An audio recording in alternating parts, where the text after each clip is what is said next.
आप सब क्यों आए हैं चर्च? कोई बोलेंगे कि आप चर्च क्यों आए हैं?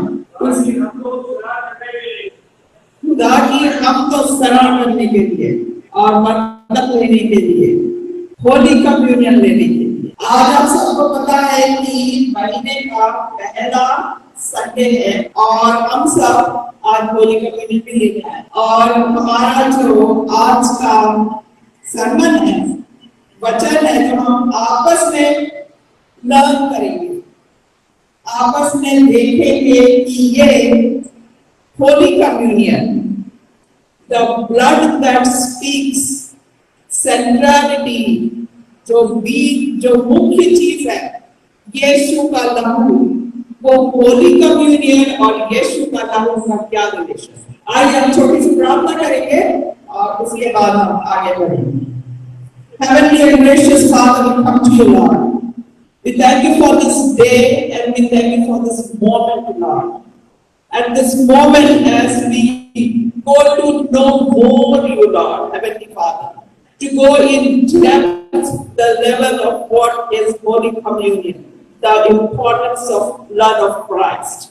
Heavenly Father, give grace to us, mercy on us, concentration, focus, and wisdom, Lord. Let whatever I speak be guided by you, Lord, Heavenly Father. Let everyone receive it and they may see a change, a transformation, a growth in their life. Heavenly Father, I leave everything into your hands. In your precious name I pray. Amen. हम देखते हैं कि Bible में अलग अलग जगह पर खून का जिक्र है।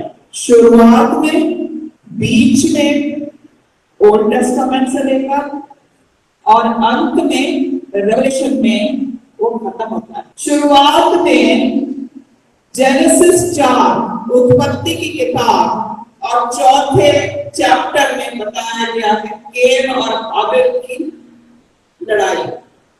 केन ने हाबिल को मारा था और उसके बाद में हाबिल का खून पुकारता था कि मुझे न्याय चाहिए, मुझे इंसाफ चाहिए। उसके बाद में हम अगर बाइबल पढ़ते जाएं तो पुराने नियम में हम देखते जाएंगे, पुरानी किताबों में, ओल्ड टेस्टामेंट में, जब भी लोग एक दूसरे को जीतना चाहते थे वो लड़ाइयों से होता था, खून बहता था। और जब वो लोग चाहते थे कि अब हमें प्योरिटी चाहिए, न्याय चाहिए, तो वो लोग क्या करते थे? बलिदान करते थे।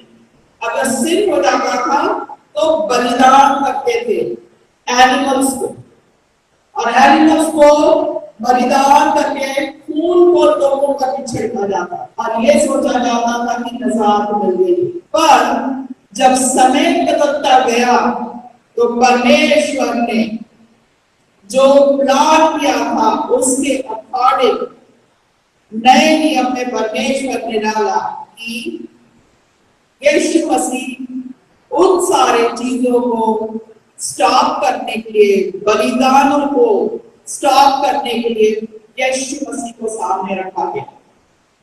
आगे चलकर हम देखते हैं कि लिखा है लेविटिकस, जो एहवाल की किताब है, 17वें चैप्टर में, For the life of the flesh is in blood, and I have given it to you upon the altar, to make an atonement for your souls, for it is the blood that maketh an atonement for the soul. मैं उर्दू में पढ़ूंगी, क्योंकि जिस्म की जिंदगी खून में है और मैंने उसे कुर्बाना पर तुम्हें दिया है ताकि तुम्हारी जानों का कफारा अदा किया जाए। ये खून ही है जो जान का कफारा देता है। आमीन। हम सबको पता है कि हमारे शरीर में खून बह रहा है, सबको पता है ना? एवरीबॉडी नोस कि हमारे शरीर में खून बह रहा है, खून खड़ा नहीं है। जैसे ये हड्डी जो है यहाँ की, हाथ की, इधर मैं ले जा सकती हूँ, वहां चल रही है, पर उसके साथ में खून क्या हो रहा है? खून शरीर में पूरी जगह बह रहा है, कंटिन्यूस बह रहा है, राइट? सबके शरीर में खून बह रहा है, जिस मोमेंट वो रुक जाए तो मतलब क्या है? डेथ है। There is no life, life खत्म।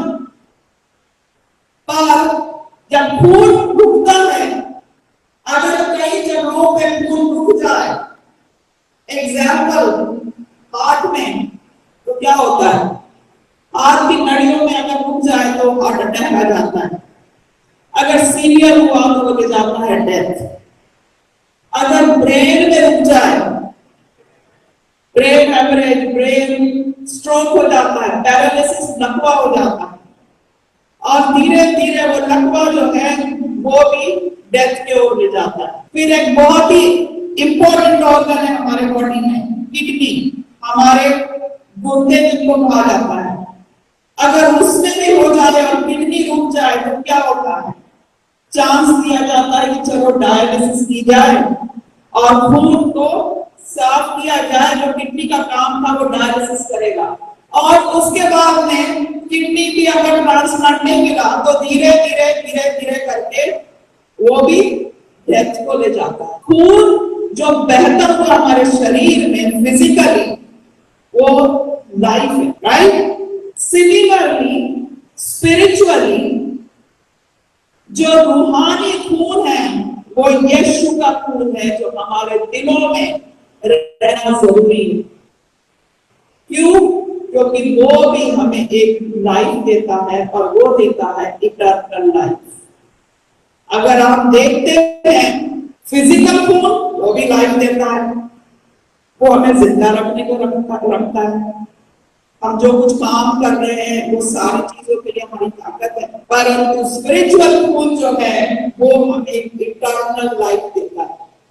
आइए हम देखते हैं कि स्पिरिचुअल खून क्या है, कैसा है, और ये कैसे यीशु मसीह ने हमारे लिए कुर्बानी देकर एक सील रख दी कि इसके द्वारा तुम आगे बढ़ के निजात पा सकते हो, आगे बढ़ के इटर्नल लाइफ पा सकते हो। अगर आप ध्यान से सुन रहे हैं तो ध्यान दीजिए, फिजिकल ब्लड, फिजिकल लाइफ, इस दुनिया में हम काम करके मकान, डिग्रीज और क्या क्या हासिल कर सकते हैं, अच्छी कारें, बहुत सारी चीजें, ज्वेलरी और पता नहीं क्या क्या चीजें, और वो उसी पे पूरी दुनिया लगी हुई, for a change, for a growth, for prosperity. हम उस दौड़ में हमारे स्पिरिचुअल ग्रोथ को भूल जाते हैं, जो कि एक रूहानी ग्रोथ है। जब एक बच्चा पैदा होता है, आई रिमेम्बर ब्रायन,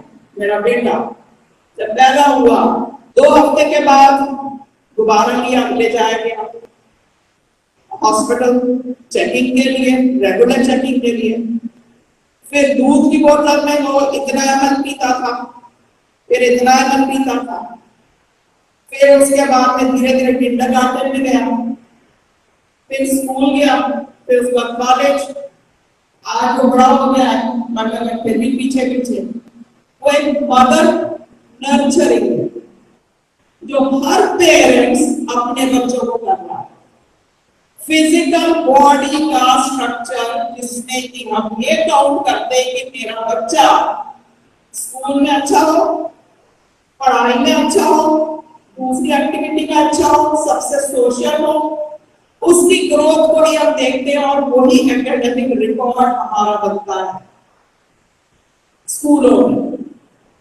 परंतु जो हम हैं, खुदा में बचे हुए लोग, जो मसीह लोग हैं, वो ये भी नर्चर करते हैं कि मेरा बच्चा खुदा को जानता है कि नहीं, और अगर नहीं जानता तो वो क्या कमी है, उसको हमें करना है, पूरी करना है।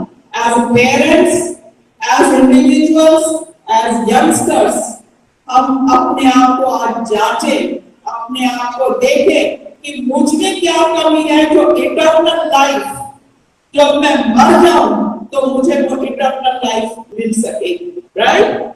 सो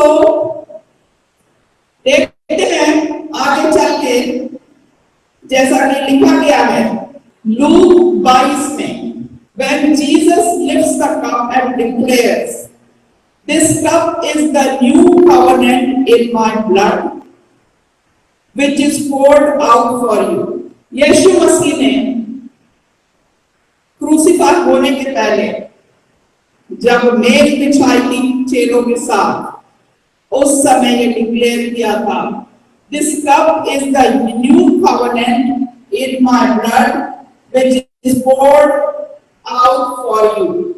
इसको जब जब भी दिया करो तो याद रखो कि परमेश्वर ने, यीशु मसीह ने अपनी जान दी है हमारे सिंस के लिए। जब हम महीने पे महीने हर संडे, फर्स्ट संडे को आते हैं, तो ये एक हमारा renewal in the spirit, renew in the Lord के लिए दिया गया है। सो I want to say another one example, dialysis का। कितने लोग डायलिसिस जानते हैं क्या होता है? खून की सफाई।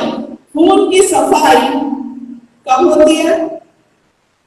जब हमारे गुर्दे खराब हो जाते हैं, जब हमारा शरीर में ब्लड टेस्ट होता है, अगेन ब्लड आया, ब्लड टेस्ट होता है और वो बताता है कि यूरिया बहुत हाई है भाई, क्रिएटिनिन बहुत हाई है भाई, अब तुम्हारे ब्रेन में इफेक्ट हो सकता है और तुम्हें दौरा पड़ सकता है और तुम जा सकते। इसलिए ज्यादातर डायबिटीज वालों को, हाई कोलेस्ट्रॉल वालों को, जिनके गुर्दे और शरीर में खराबी हो गई है परमानेंट, उनको डायलिसिस कराया जाता है।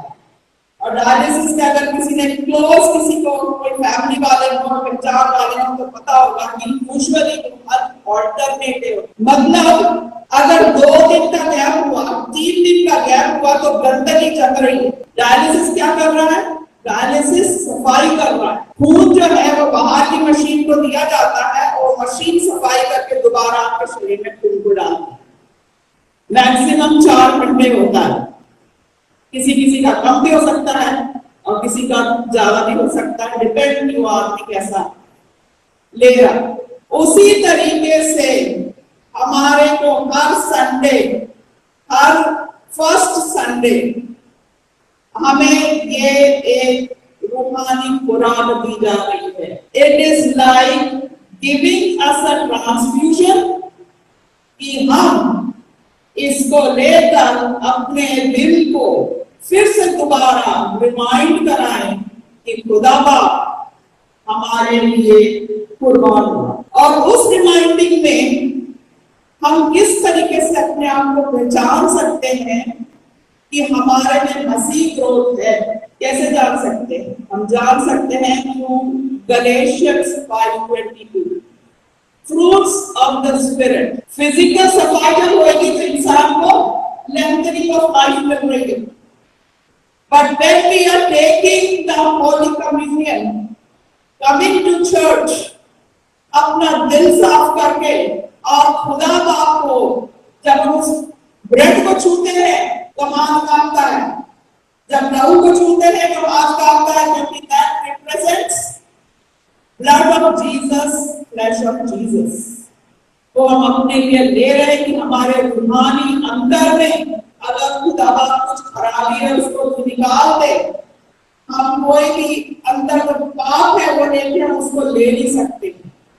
बाइबल में लिखा हुआ है, आई विल रीड दिस, कि whenever we are not clean, और बार जब रीड करते हैं सारा करना और उसके बाद में बुलाते हैं तो साहब बोलते हैं कि जिन लोगों ने बपतिस्मा नहीं लिया, जो लोग अभी अपने दिल से क्लियर नहीं है, वो इस पवित्र चीज को डालें। This is so holy that we have to remember that कि हम इसके लायक है कि नहीं। ये प्रिविलेज है हमारे लिए, right? So we see that here it is written कि physical body का growth जो है वो spiritual ग्रोथ से रिलेटेड है, and this is my personal experience. और यही चीज हमें एक मसीह से और एक नॉन मसीह के बीच में डिफरेंस क्रिएट करता है। जाता है। जो मसीह होएगा, जब उसमें होली स्पिरिट आ जाती है, जब उसमें ताकत होती है ये समझने की कि मैं प्रभु भोज ले सकता, होली कम्युनियन ले सकता और उससे मुझे ग्रोथ होगी, वो उसको सारे जो फ्रूट्स ऑफ द स्पिरिट है वो भी देता है और जिंदगी में आगे बढ़ने के लिए भी हिम्मत देता है, so that you can conquer the worldly things over the worldly things. Yes, समझ रहे हैं आप लोग? अगर हमारे पास खुदा की स्पिरिचुअल ताकत है तो हम कोई भी चीज को पार कर सकते हैं, कोई भी तकलीफ हो। We don't have to wait. जब ये देखा गया है कि जो लोग खुदा में नहीं है वो तरक्की तो कुछ करते हैं पर उतना आगे परमेश्वर के रास्ते में नहीं होते और उनके लिए एवरलास्टिंग लाइफ नहीं होती। आगे हम देखते हैं, ये अगर कोई पढ़ सकते हैं जॉन 5:53 and 54 and Corinthians 10:16। पहला कुरिन्थियन 10 और 16। मैं चाहूंगी कि कोई उर्दू में पढ़ ले, मैं इंग्लिश में पढ़ रही हूँ। Jesus said, unless you eat the flesh of the Son of Man and drink his blood, you have no life in you। ये हमारा मंथली ट्रांसफ्यूजन फॉर इटर्निटी दिया गया है। 1 Corinthians 10:16। Just as a blood transfusion brings physical life, communion is a spiritual transfusion, Christ's life flowing into our। इसका आगे हम देखते हैं कि जब हम परमेश्वर में साथ आने लगते हैं तो क्या क्या चेंजेस हमारे में आ सकते हैं और क्या ताकत है इस फूल। यीशु मसीह ने एक सील लगा दी कि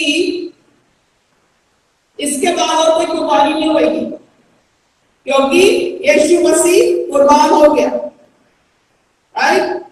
अब इसके बाद में यीशु मसीह ने ये कहा है कि हर समय जब जब लिया करो तब तक मुझे याद किया करो, क्योंकि ये खून हमें याद दिलाता है द प्राइस ही पेड। यीशु मसीह ने हम सब के लिए ये प्राइस पे कर दी, अब कोई कुर्बानी देने की जरूरत नहीं। इसके साथ में ये भी बताया गया कि celebrate the forgiveness you have. is to celebrate, is to thank God।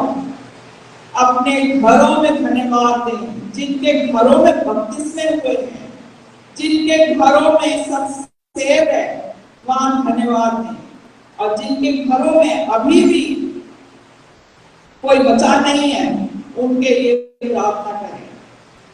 क्यों?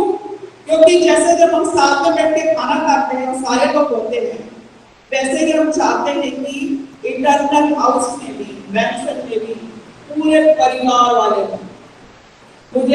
मैंने दूसरी बार या तीसरी बार बता रही हूँ एग्जाम्पल मेरी नानी का। मेरी मम्मी को 10 भाई बहन और मेरी नानी ने ये कहा था, दुआ करती थी कि मुझे मौत तब तक नहीं आए जब तक मेरे सारे बच्चे सेव ना हो जाए। And she prayed, prayed and prayed। और इसमें एक चीज और मैंने सीखा कि वुमन जो है वो घर की पावर हाउस है। दुआओं के लिए वो पावर हाउस है। सिर्फ दुआएं कर लें उससे बहुत चेंज आ जाता है। एनकरेजिंग वर्ड्स बाइबल से अपने आप आने लगते हैं और एक घर में बरकतें आने लगी। मुझे याद है बहुत सारे सिस्टर्स हैं यहाँ पर जिन्होंने मुझसे कई चीजें शेयर करी है। उन्होंने दुआ की और उनके घर में ये चेंज आया। Continue, I say that continue that prayer. कई बार हम लोग कुछ ऐसा भी हो जाता है कि पढ़ना नहीं आता या पढ़ने का टाइम नहीं मिलता, पर दुआ ऐसी चीज है कि स्ट्रॉन्ग होल्ड रखती है। इसलिए वी हैव टू चेक, हमें जांच करना है कि हमारे घर में क्या कमी है। हमारे घर में किस जन्म में क्या चीज की तकलीफ है जिसके लिए हम प्रार्थना करके उसको आगे बढ़ सकते हैं। हमारा गोल जो है वो है फ्रूट्स ऑफ द स्पिरिट के साथ में इटर्नल लाइफ।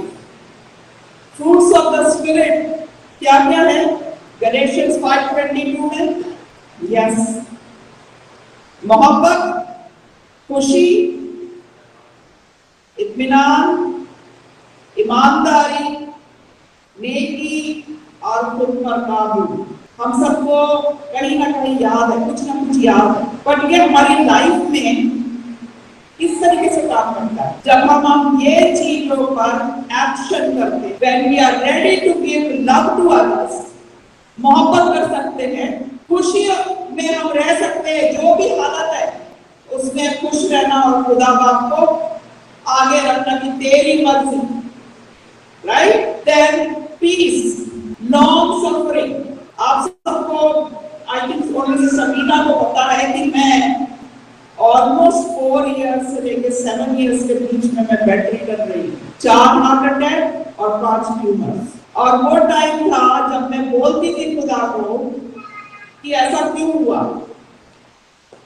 बीच में मैं व्हील चेयर में भी आई और अक्सर जब हॉस्पिटल जाते थे तो दे ट्रीटेड मी कि इसका एंड ऑफ लाइफ है, बट आई न्यू कि there is more to be done. वो दिल में आवाज आती थी there is more to be done. New York में कई लोगों ने सोचा शी डिसअपीयर्ड, बट जब खुदा के साथ में चलते रहो और दुआएं करते रहो, वो सारी तकलीफों को उठा के अलग रख देता है। Hallelujah. That is what today I'm here to tell you from my experience, from my testimony. अगर आपके पास में कोई तकलीफ है, उस तकलीफ को भी खुदा को डाल दे और खुदा के गैलेशियंस 5:22 सफरिंग भी है, उसमें भी खुदा को धन्यवाद दें, दूसरों के साथ काइंडनेस दें, काइंडनेस करें, गुडनेस रहें, जेंटल रहें और सेल्फ कंट्रोल। एक बहुत कॉमन चीज है, जब हम कॉल करते हैं, किसी की तारीफ करते हैं, अगर सामने वाला को जिसको कॉल किया गया वो एक्सेप्ट नहीं करता है, वो अपनी खुशी के लिए फटाक से एक नेगेटिव कमेंट मारता है और वो उसमें खुश हो जाता है। That is also sin. But जिसके बारे में भी बोला गया है, उसको उसका खुदा की ग्रेस आ जाती है। तो हम ऐसी छोटी छोटी चीजों में हम ग्रेस होने लगते हैं। एंड यीशु का लहू क्या कहता है? यीशु का लहू हमें ग्रेस देता है, मर्सी देता है। याद करें हाबिल का जो खून था, वो रो रहा था कि मुझे न्याय दे, जस्टिस दे, राइट, मुझे इंसाफ दे खुदावा। तो क्या हुआ? केन को भेज दिया विल्डरनेस में। पर यीशु का लहू क्या करता है? यीशु का लहू जो है उल्टा, वो मर्सी देता है, ग्रेस देता है और क्या देता है? लाइफ देता है, राइट? आप लोगों को बोर तो नहीं लग रहा? सो यीशु के लहू के पीछे आज जब हम ये लेंगे होली कम्युनियन, तो याद करेंगे ये वो लहू है जो हमारे को रिन्यू करने के लिए आया और ये हमें रूहानी ताकत देगा। आमेन। Okay, thank you so much for today. I'll say a very small prayer and then I'll go.